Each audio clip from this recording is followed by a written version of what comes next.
Buenos días a todos y a todas.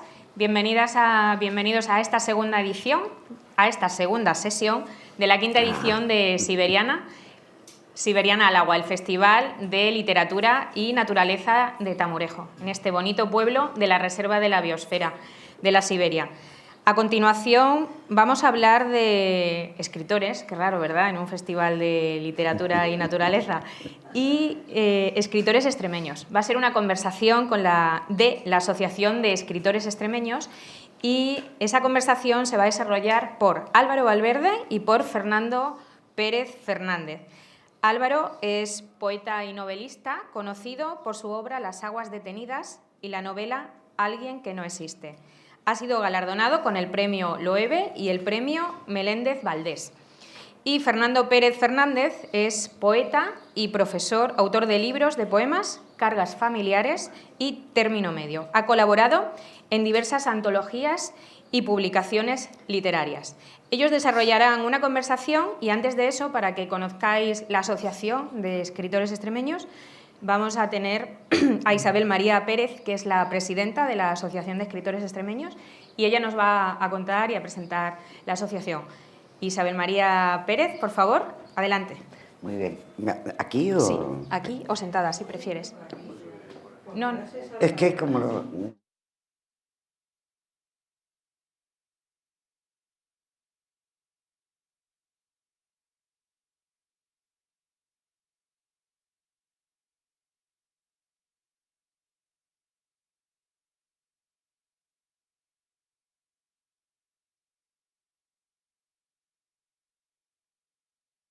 Mejor de pie.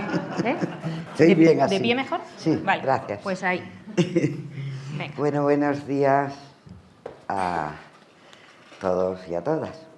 A ver, a mí me complace decir que en la asociación, cuando se creó Asociación de Escritores, ahora ya Asociación de Escritores y Escritoras de Extremadura, está cumpliendo sus 40 años de historia, que no es poco. Nació en tiempos de nuestros padres, allá por la transición, y ahora cumplimos 40 años. Y es interesante saber que desde su momento de creación surgió con una vocación de servicio a la ciudadanía. No era un sindicato de escritores, la mayor parte de nosotros no vivimos específicamente de la literatura. Y en todo caso no es nuestro propósito al asociarnos.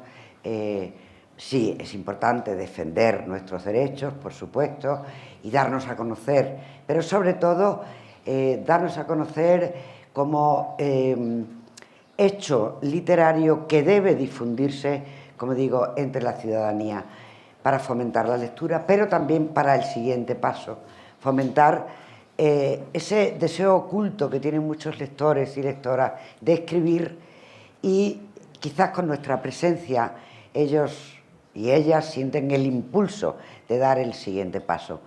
Para ello la asociación ha creado multitud de programas. El buque insignia es lo que llamamos las aulas literarias de Extremadura, repartidas por Plasencia, Cáceres, Badajoz, Mérida, Villanueva, Don Benito o Zafra, que nació también con vocación pedagógica, la fundó nuestro compañero ya desaparecido Ángel Campos, y por las mañanas va a los institutos donde se juntan los chavales que previamente a través de un cuadernillo antológico han estudiado al autor o la autora, de manera que luego dialogan con él o con ella en el encuentro literario. Y por la tarde, el escritor va a hablar ante el público o a leer su obra también con diálogo. Tenemos otros programas muy importantes, como fueron, por ejemplo, y son los talleres del relato y la poesía, se llamaban antes, que fundó el entonces director de la editora regional, Fernando Tomás Pérez, en colaboración con AUPEX y con nosotros, claro, porque una de las señas de identidad de la Asociación de Escritores es la colaboración con instituciones que tengan también ese mismo principio rector de sus programas, la difusión de la lectura y la literatura. Esos talleres estaban repartidos en colaboración también con los ayuntamientos por los pueblos del norte a sur, este y oeste de Extremadura, porque muy importante también para la Asociación de Escritores es el mundo rural. Nosotros dedicamos una atención especial, de hecho, aquí está nuestra presencia en Siberiana, al mundo rural, donde hay no solo vocación, digo, de lectura, sino también vocación oculta, y de una manera muy especial, por cierto, entre las mujeres. Algo muy, muy interesante y que a mí personalmente me llena de orgullo, la verdad. Tenemos, por tanto, también programas como Literatura en mi pueblo. Es un reparto, digamos, de los escritores por los pueblos de la provincia que lo solicitan. Esto es en colaboración con la Diputación de Badajoz y ya para el año próximo con la Diputación de Cáceres, que también se ha unido al programa. La Escuela de Letras, que creo Luis Sáez, que está allí presente cuando fue director de la editora, que es un poco la continuación de los talleres, pero aprovechando pues las facilidades que nos da el mundo digital porque la Escuela de Letras es a través de Internet, por tanto, puede participar cualquier persona del pueblo más pequeñito que tenga conexión con Internet, que creo yo que serán ya todos, y formar parte, por tanto, de ese alumnado de la Escuela de Letras. En fin, podría seguir hablando, pero creo que no me corresponde, lo que me corresponde es dar paso a estos dos extraordinarios compañeros de la asociación que van a hablar entre sí de literatura. Muchísimas gracias por vuestra presencia y gracias, Gaby y alcaldesa Rosa, por contar con la Asociación de Escritores y Escritoras de Extremadura año tras año en esta Siberiana, y que sean muchos más. Muchas gracias.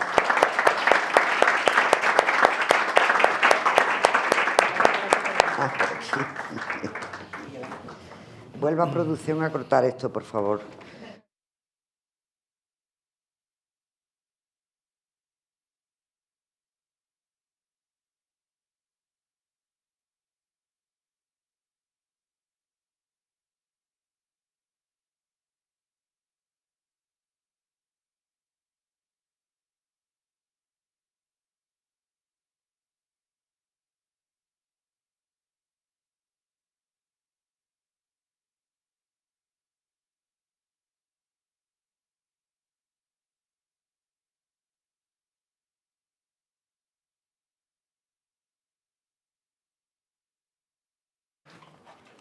Bueno, pues buenas tardes a todos y a todas. Sin más dilación, muchas gracias por la invitación, por tenernos aquí conversando en este sitio tan maravilloso. Y yo de entrada quería hacerle unas preguntas, o por lo menos empezar con una, Álvaro, ya que el tema de este año es el agua. Y empecé con su libro, a releerlo una vez más, Las aguas detenidas. Me pareció que era de los más idóneos, ¿no?, para empezar. No lo hemos comentado, pero no lo hemos preparado, digamos. Tengo un montón de versos, me empecé a buscar el agua, a rastrearla, como un derviche, no, los que van buscando el agua, no recuerdo. Un zahorí, exacto, perdón, se me había perdido.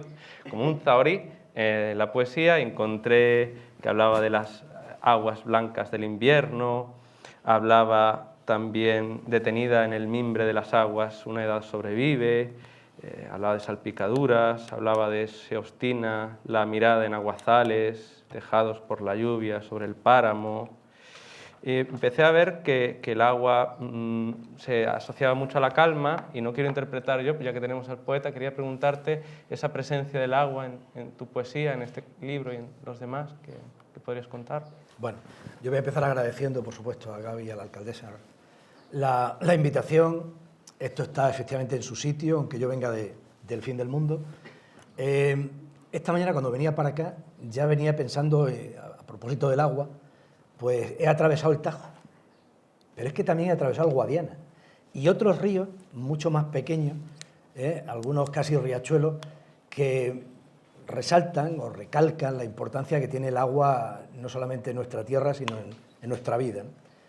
Me pasó, Fernando, que yo también, cuando hablamos del agua, cuando se vio que este año Siberiana estaba dedicado al agua, pues también me puse a buscar.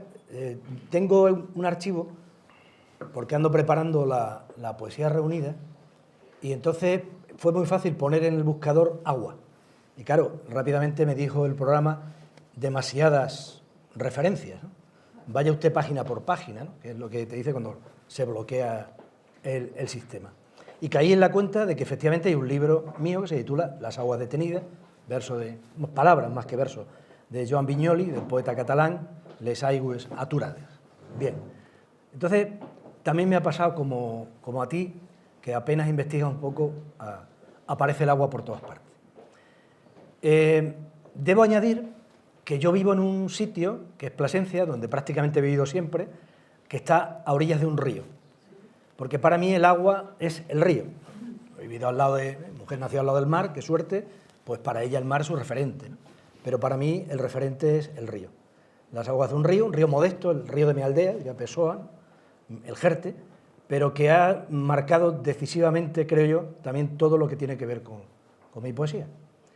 Y es que mi obsesión por el lugar, por la noción de lugar, por los lugares, por el sitio, por lo espacial, pues claro, lógicamente tenía que llevarme al río, al agua.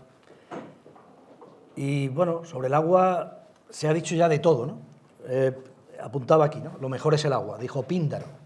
Y a partir de ahí, ahora estaba leyendo, esta semana he estado leyendo un libro que recomiendo, un poeta alemán, poeta conocidísimo en Alemania, donde se pegan tortas por escucharlo, donde se paga por verlo y oírlo, que ya tiene 80 años, me refiero a Michael Kruger, que también tiene abundantes referencias a la naturaleza y al agua, ¿no? Y encontraba lo que en una referencia a uno de sus críticos, a propósito de su poesía, de sus poemas, decía que eran meditaciones al aire libre. Y entonces de la naturaleza, de las meditaciones al aire libre que uno también ha practicado o practica, vamos descendiendo hasta el agua.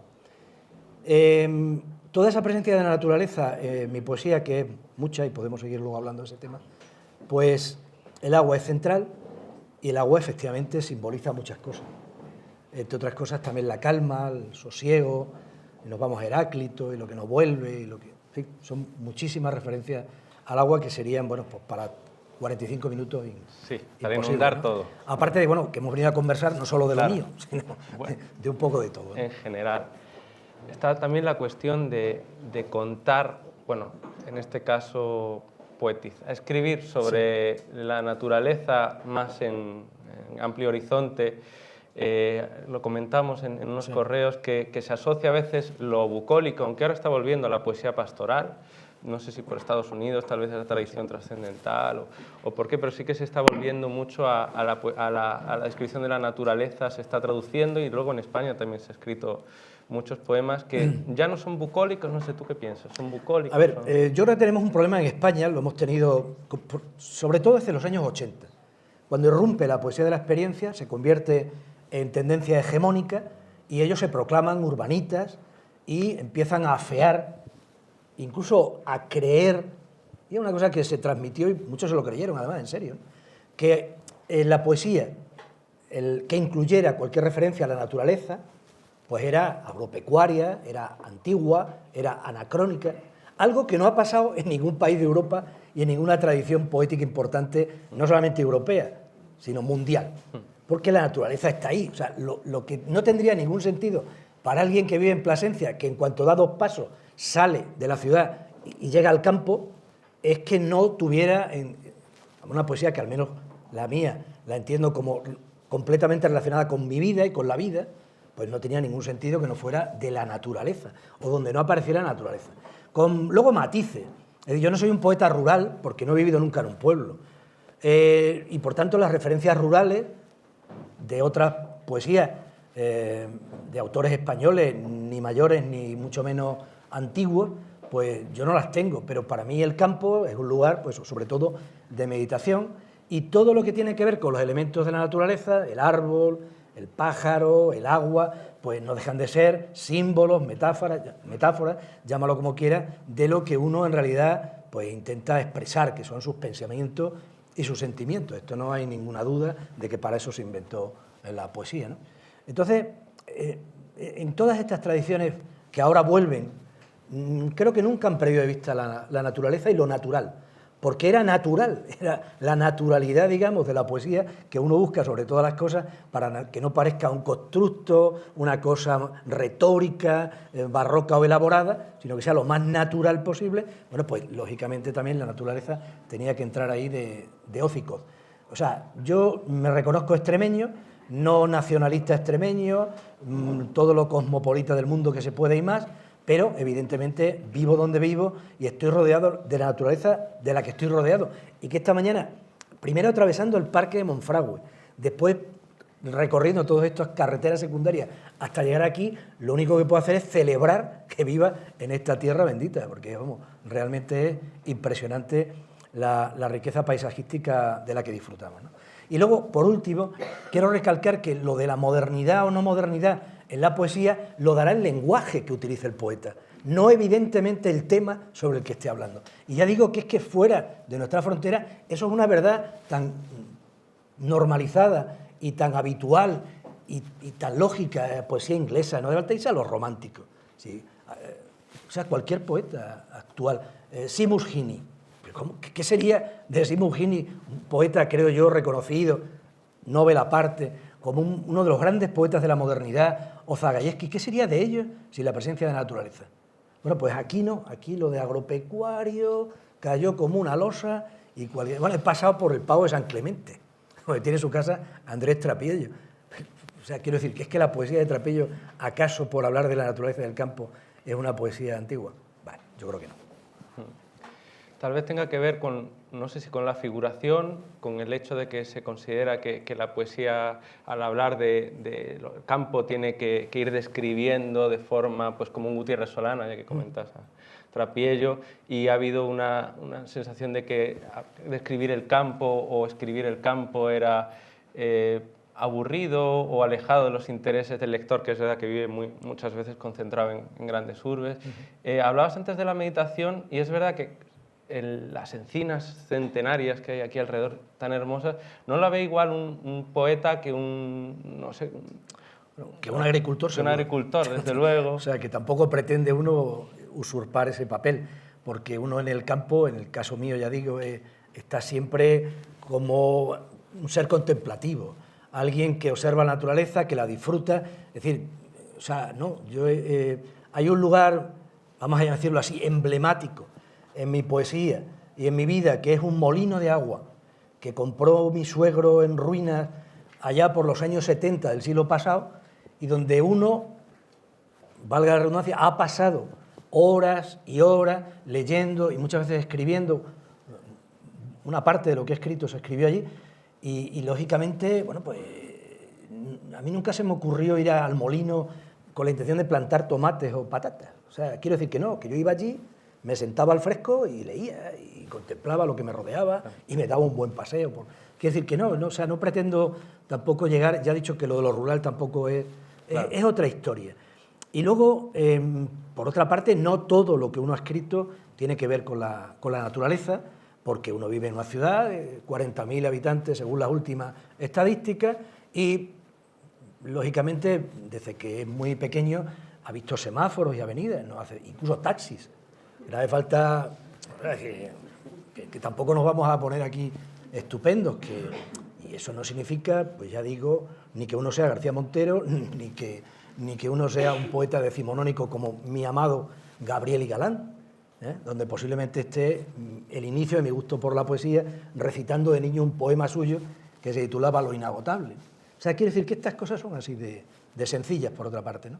Y luego, cada poeta, luego ya, el que sea muy descriptivo, o sea muy palabrero, o sea muy barroco, o sea muy retórico, describirá lo que ve con toda lujo de detalle, y los que somos bastante parcos y pretendemos decir más con menos y ser lo más aséptico y lo más claros, sencillos posible, pues lo haremos con las mínimas palabras, ¿no? Yo tenía una duda al revisar tu poesía, te quería preguntar, hablábamos del ritmo en su momento, Sí. no sé si en el campo o en las pequeñas ciudades, las ciudades de provincia, que hay que hacer también una reivindicación Sí, de sí, las sin duda, provincias, se sale más rápidamente al campo, tal vez a andar, y eso ha influido en tu ritmo, porque yo empecé a observar que sí que había una reducción del verso a nivel de métrica, se acortaba, Sí. y yo no sé si tendría que ver con paseos, también tus Puede ser. viajes. Lo que pasa es que yo paseo muy deprisa. Yo me temo que soy un Rajoy por ahí, un Rajoy de provincia, Pues eso, ¿no? pues eso. Pero es verdad que esto del ritmo y del caminar y del paseo, que ya lo decía Claudio Rodríguez, ¿no? Gran poeta, también donde la naturaleza pues es inevitable toparse con ella, ¿no? Y Claudio Rodríguez, que sí era un poeta que había vivido una infancia, si no rural, sí muy apegada a lo rural, pues hablaba de eso, de que el ritmo de su caminar, de su paso, marcaba el ritmo de su verso. Recuerdo una vez que me dijo un poeta en Utrecht, de esas pocas veces que uno sale por ahí fuera, en Utrecht, un poeta con el que leí que tenía nombre de ciclista, un van, no sé qué, y este hombre, al final, por traductor interpuesto, dice, no, me comenta este hombre que te diga que nunca había visto a un poeta leer tan deprisa. Y es que verá que lo del caminar deprisa, lo de ir deprisa, lo de ser una persona nerviosa, como se puede apreciar seguramente, pues puede haber marcado el ritmo. Lo que sí te aseguro es que lo que nunca he perdido de vista es la métrica. No soy no partidario, digo, no, soy incapaz de escribir seguramente en verso libre, en ese verso que no tiene medida, que solamente lo va dictando el propio ritmo que el poeta impone, y casi todo lo que he escrito está medido, no deliberadamente, porque llega un momento en que lógicamente eso se automatiza, ¿no? Pero he sido partidario, lo mismo que de la rima no, creo que he escrito un soneto en mi vida, y por supuesto está inédito, y luego lo que se refiere a lo demás sí, lo demás está medido, está sílabos, endecasílabos, alguna vez un alejandrino poniéndose ya muy estupendo, pero sí, y que tiene que ver, bueno, todo tiene que ver con uno mismo. Yo recuerdo siempre aquellas palabras de César Simón, uno de esos grandes poetas seguramente más desconocidos de lo que mereciera, de César Simón, cuya poesía completa, por cierto, es asequible a cualquiera, está publicada por Pretexto. Él decía que ser poeta era una cuestión de carácter, ¿eh? Y eso nos lleva a lo del carácter es destino, que tanto decía Cernuda, ¿no? Y como es una cuestión de carácter, por cómo camina uno, cómo vive uno, cómo anda uno, cómo es uno, pues es su poesía. Y malo creo yo, si no se identifica, los que te conocen, no identifican lo que tú escribes con lo que tú eres. Porque ahí entonces hay una impostación, hay una mentira, aparte del fingimiento y de la literatura que todos le ponemos a la literatura, claro. Pero puede que la poesía logre escaparse un poquito mejor de esto, de esa preparación y de ese fingimiento, o por lo menos algunos pretendemos que así sea. Hablando me he acordado del poema o esa sección de tu libro, El cuaderno de Sofía, cuando hablabas de salir fuera, Utrecht, ¿no? De repente hablas de la nieve, porque digo, vamos a volver un poco al agua, y de repente me di cuenta de que en esa serie de poemas, en ese poema largo, ¿no? Digamos, es una continuo describir la nieve, los carámbanos, es curioso que de repente aquí no estamos tan acostumbrados, yo por lo menos en Cáceres, yo soy de Cáceres, recuerdo haber nevado poco, y llegas a Sofía y descubres la nieve, ¿no? Bueno, la nieve es un milagro, uno de los grandes milagros de la naturaleza, y uno de pequeño, bueno, la ha visto alguna vez, Plasencia no, ya no nieva nunca, pero alguna nevada hubo, e incluso en épocas recientes, estando yo trabajando 2000 y poco, 2010, 2011, cayó una nevada que incluso el patio se congeló, una cosa llamativa y curiosa. Pero la nieve siempre me ha parecido un fenómeno meteorológico, ya digo, milagroso, y por otra parte muy literario. Una ciudad bajo la nieve, todo lo que está bajo la nieve se embellece. Pasa un poco como la niebla, ¿no? Tiende a embellecer todo aquello que toca. Y bueno, lo que pasó es que ese viaje breve y por sorpresa a Sofía, una ciudad en la que nunca pensaba aún haber ido, pues estaba, aunque era finales de marzo, estaba nevada. Y entonces al estar nevada, como eso prácticamente es un poema largo, que es un diario de una breve estancia en esa ciudad, pues me permitió celebrar, ¿no?, la presencia de la nieve, que ya digo, le da un tono muy especial a... Esto me recuerda, hablando de poetas de la naturaleza, acaba de publicarse en Cátedra la reunión de los 2 únicos libros de poesía que publicó Julio Amazares. Memoria de la nieve es uno de ellos, y La lentitud de los bueyes el otro. Ahí tenemos otro poeta muy gamonediano, donde también la presencia de naturaleza y de la nieve, en este caso, siendo el de León, pues también está muy, muy presente, ¿no? Habíamos también acordado tal vez comentar la poesía extremeña, ahora la relación con la naturaleza en general, ¿cómo la ves? Me he acordado de La semilla y la nieve, como sí, no, de Ángel y Campos. Y no sé, ¿crees que se escribe mucho ahora? ¿Cómo es la poesía en Extremadura? Bien. Bueno, yo no... Vamos, está aquí Dionisio López, que es una autoridad Por ejemplo, en la hacer materia, ahora una antología. porque va a sacar una antología de poesía joven, de autores, no extremeñas, sino de extremeños, ¿no? Escrita por extremeños, o no sé si en tu caso, por gente vinculada, ¿no?, a Extremadura. Yo también voy a sacar ahora, voy a publicar en la editora un libro pendiente que reúne todas las reseñas, que son unas cuantas, me temo que va a ser un buen tocho, publicadas en el blog del 2005 a 2024, de autores extremeños, de poetas, solo de poetas. Porque, bueno, en el blog, y no solo en el blog, sino en el Cultural, en Turia, en fin. Y bueno, eso me ha permitido tener una visión panorámica, ¿no? Creo que si empezamos por los autores de mi promoción, Ángel Campos, Basilio, Ada, y la inmediatamente anterior, Castelo, Pureza Canelo, la presencia de la naturaleza es una constante. Aunque estos poetas que he citado mayores, Castelo y Pureza Canelo, se van a Madrid pronto, no pierden sus raíces extremeñas, no dejan de volver y, por tanto, en su poesía sigue vibrando la cosa natural. Puede que luego ya la generación de Antonio Sáez, de Javier, la posterior a la mía, la promoción está por edad, estoy hablando de edad, no de generaciones literarias, que no creo demasiado en eso, pues se apartan un poco más, son más radicales a lo mejor con la presencia de lo natural, quizás influenciados por ese cambio de timón que hay a partir de la poesía de la experiencia, viendo que la naturaleza tiene un punto de...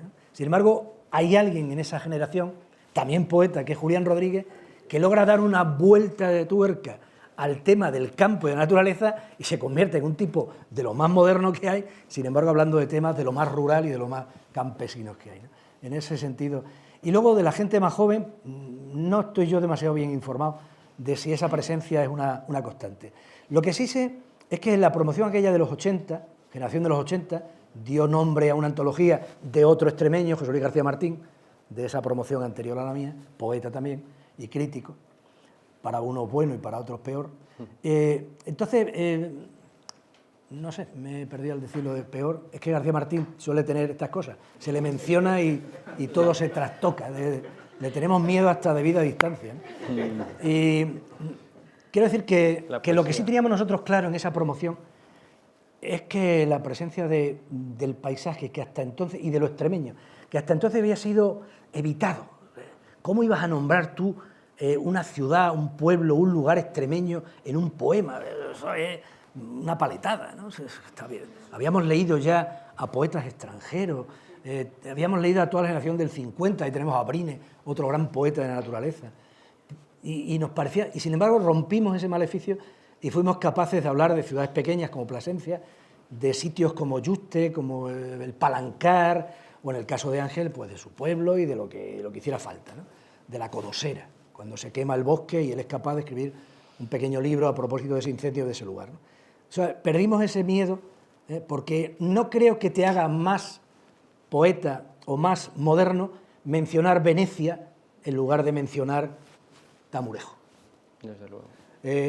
Y bueno, esto me lleva, por razones que no vienen al caso, empecé a ir con frecuencia a Ribera del Fresno, que es un pueblo que es una verdadera preciosidad, como tantos y tantos pueblos de la provincia de Badajoz, que a los del norte, a los de Cáceres, nos llaman tanto la atención por lo blanco, por la extensión, por esas casas imponentes que de pronto te encuentras en las calles. Y me acuerdo que fui al instituto y les comenté a los muchachos, viendo por la ventana, un paisaje de vides, de viñas pequeñas, con un suelo que para mí era completamente desconocido, de un color casi rojo, intenso. Y digo, bueno, pues de aquí seguramente salga un poema, ¿no? Y efectivamente, que no podía titularse de otra manera que algo de, no recuerdo ahora exactamente cómo, no sé qué, visión de Ribera del Fresno. Bueno, pues podría surgir otro de Tamurejo y no habría ningún temor a mencionar la palabra Tamurejo, que lógicamente tiene menos pedigrí que San Petersburgo, pero... Sí, bueno. Así la gente busca, conoce, busca en el mapa y busca los paisajes. Curiosamente, hablamos mucho de naturaleza, pero luego como decía el filósofo, busco naturaleza, pero en toda parte veo bichos, no veo, o plantas, sí, no veo... Sí, ¿Qué aves o qué árboles o qué... ¿Tú has buscado alguna vez algún nombre? Vamos a ver, yo de árboles no diré que entiendo, porque árboles hay infinitos, ¿no? Pero soy capaz de nombrar unos cuantos. Ahora, de aves o pájaros ya la cosa se recorta bastante, ¿eh? No soy Chema Corrales. Ya. En ese sentido, la cosa queda bastante perjudicada. Pero a veces también casi prefiero el genérico, ¿no? Pájaro, árbol, que vale para... Pero vamos, muchas veces hay árboles concretos, ¿no? O sea, yo recuerdo cuando llegué a Jerte, destinado como maestro rural, que es lo que he sido toda la vida, y, por cierto, la defensa de lo rural que hace Siberiana es también muy digna de destacar, igual que lo que acabo de mencionar Ribera del Fresno con su premio Meléndez Valdés. O sea, llevar a lo pequeño, esto también es muy importante. Y nada más llegar a Jerte, lo primero que ves es una casa imponente y unos cedros del Líbano delante, que bueno, son árboles que realmente merecen ser nombrados en un pueblo. Entonces, la presencia de... Luego ya de los animales, no soy yo demasiado, y que me perdonen los presentes, no soy yo demasiado de animales. O sea, mi hija tuvo un perro, la pobre perra murió. Mi hijo tiene ahora un gato, el gato no se lleva bien conmigo, definitivamente. Lo primero que hizo cuando me vio fue arañarme los zapatos. Y luego la presencia de animales en mi poesía, aparte, ya digo, de los pájaros. Bueno, sí es verdad que hubo un perro, Nana, era un perro, pero le llamamos Nana hasta que ya casi cuando se iba a morir, alguien dijo, coño, pero si esto no es un perro, si es una perra. Ya no le cambiamos, al revés, ¿no? Ya no le cambiamos el nombre. Perro trans. Entonces, aquel perro me acompañaba en los paseos alrededor del campo de una forma muy tranquila, porque yo, como les tengo miedo, sobre todo es miedo, o mucho respeto, ellos lo notan rápidamente y entonces a mí también me rehuyen, ¿no? Es una situación así de aquella manera, ¿no? Y sí, he tenido relación con algunos perros, pero los restos de animales, y en Extremadura hay muchos, no he tenido ocasión de frecuentarlos. Cuando pasamos por Monfragüe los vemos así de lejos y poco más. Es verdad que en tu poesía está la noción de lugar que hemos hablado. Sí. Y son lugares vacíos, vas mirando, pero parece que... Vacíos de animales, me refiero, ¿no? Y de personas. Y de personas también. Sí, yo también sobre eso caí en su momento en la cuenta de que cuando hablo de la naturaleza, en la naturaleza estoy si acaso yo, si acaso. Sí. A veces ni hace falta que uno aparezca en escena, porque, bueno, habla en off, ¿no? Pero es verdad que la presencia de otras personas es rara.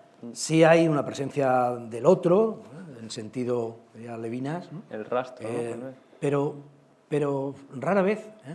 Es que incluso cuando veo pintura o fotografía de la naturaleza, prefiero que no haya seres humanos de por medio, no sé por qué.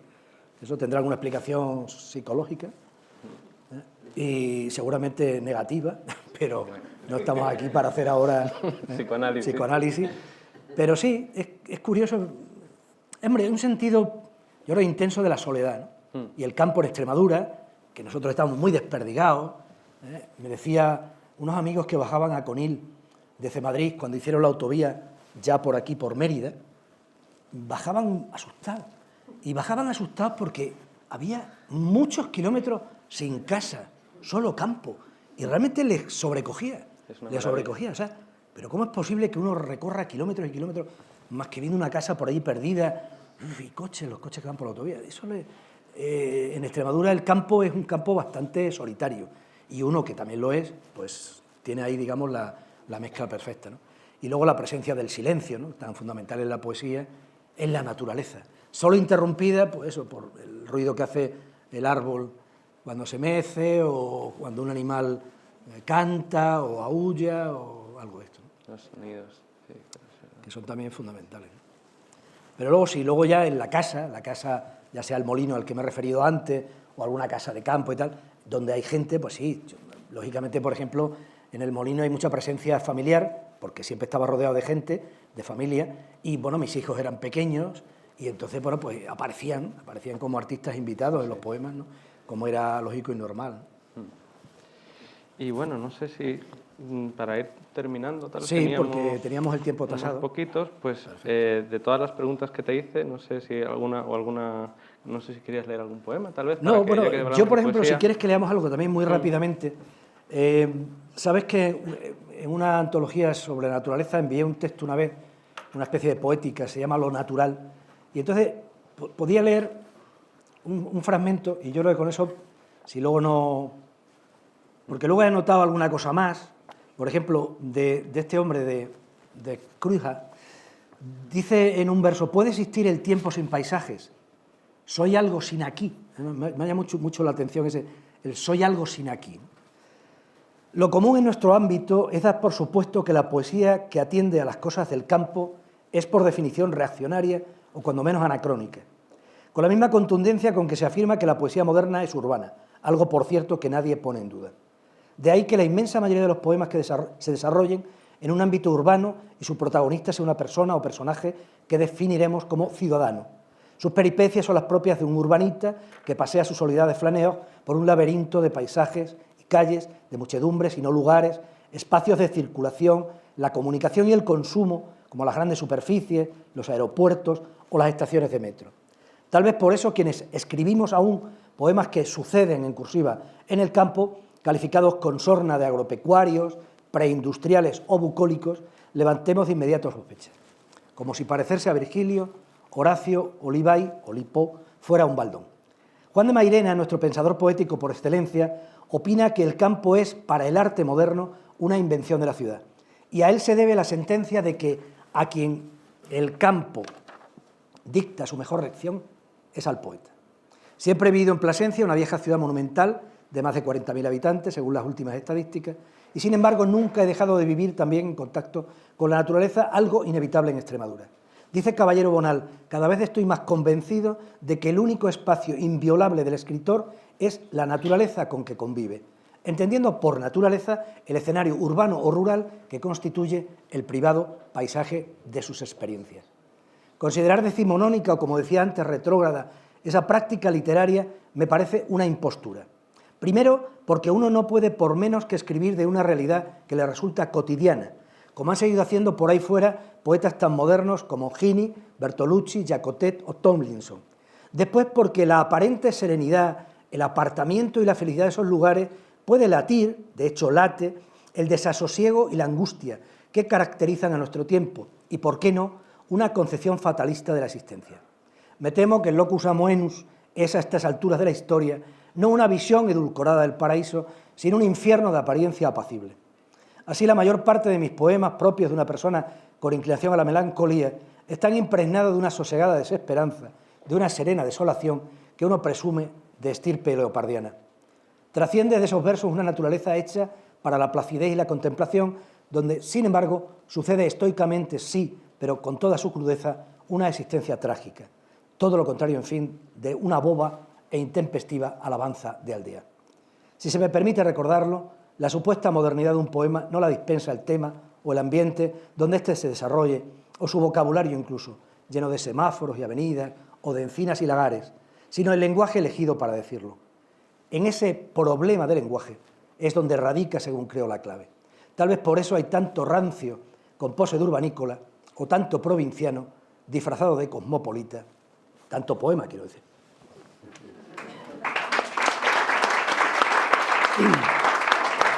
Hay una pregunta. Ah, sí. Mira, sí, no, pero sí. tiene una pregunta, ¿verdad? Sí, yo solo querría que leyera alguno de Sí. tus poemas.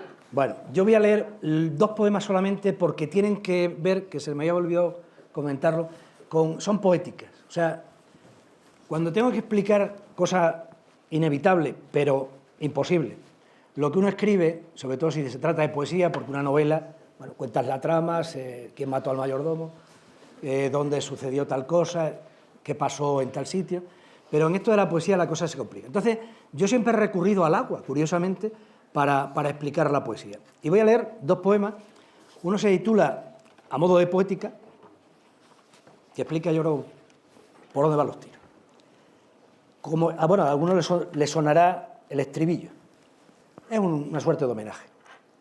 Como el agua que limpia se detiene en esas balsas formadas por las hojas cuando obstruyen el frágil discurrir de la corriente. Como el agua que pasa y que no vuelve sobre un cauce de arenas y guijarros. Como el agua que toda claridad es espejismo que revela cercano lo distante. Como el agua que la mano atraviesa confiada y nunca, sin embargo, toca fondo. Como el agua, metáfora y verdad, sí, como el agua. Y esa metáfora a la que me refiero es, imagínense una garganta de esas que bajan de Gredos, que este año tienen agua, por cierto, garganta Jaranda, por ejemplo. Y entonces ves ahí, en uno de esos charcos que llamamos nosotros, una de esas pozas, puede ser también la garganta de los infiernos, los pilones, de pronto ves uno de esos rollos, guijarros, que están en el fondo, perfectamente redondos, blanquitos, y uno dice, voy a cogerlo. Y mete la mano, y mete la muñeca, y mete el brazo, y se mete entero y no llega al guijarro. Bueno, pues eso sería para mí la imagen perfecta para explicar la poesía. Que uno la lee y lo entiende perfectamente. Sí, hombre, este hombre está diciendo esto, pero a medida que avanzas en la lectura, se va como abismando, se va como complicando en el buen sentido de la palabra, porque la vida y la poesía son complejas, y al final no tocas fondo, o te cuesta tocar fondo. Entonces, en lo del agua, ya digo, es una presencia. Y luego, otro poema, y ya con eso yo ya termino, aunque ya digo, he traído más que tenían que ver con el agua.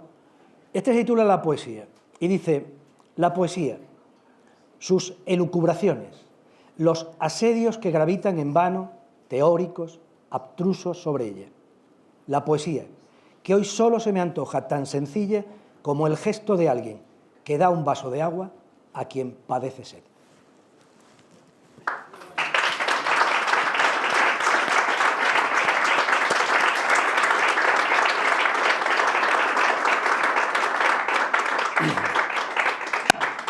Pues muchas gracias. Muchas gracias.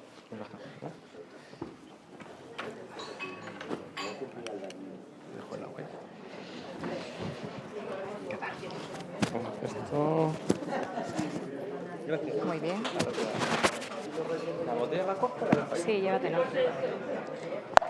Me llevo la bolsa, porque para el viaje se agradece. No, con esto tengo bastante. Si luego a lo mejor ni la pruebo, pero por si acaso. Bueno. ¿Has estado bien? Sí. Bueno. Te vas a quedar a comer, ¿verdad? Te vas a Voy a marchar ahora, sí, voy a marchar porque